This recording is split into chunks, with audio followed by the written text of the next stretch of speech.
bir qismətdir neyləyək, gəldik yenə üz-üzə.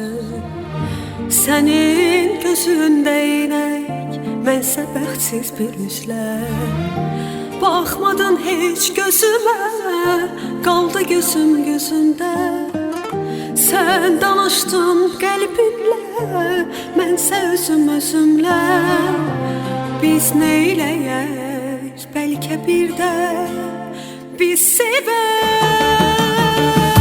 Danışaq ötələrdən, ömürdən itənlərdən.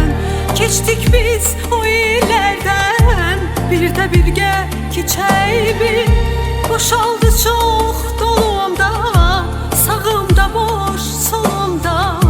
Ölüb biz eşq yolunda, bu dünyadan köçəymi? Bəlkə bir də sevəymi?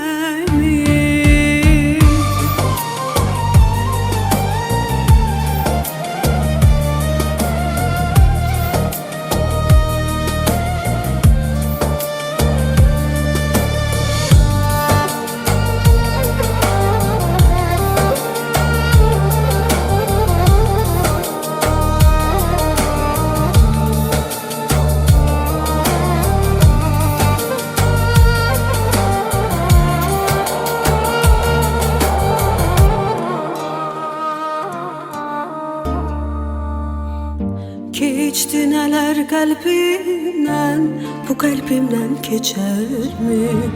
Nə gözəl xatirələr, ən gözəlin seçəymi?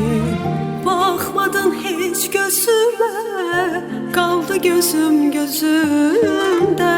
Sən danışdın qəlbimlə, mənsə özüm özümlə. Biz neyləyək, bəlkə bir də biz sevək. Danışaq ötənlərdən, ömürdən itənlərdən. Keçdik biz o illərdən, bir də birgə keçəymi? Boşaldı çox dolumda, sağımda boş solumda. Ölüb biz eşq yolunda, bu dünyadan köçəymi? Bəlkə bir də sevək.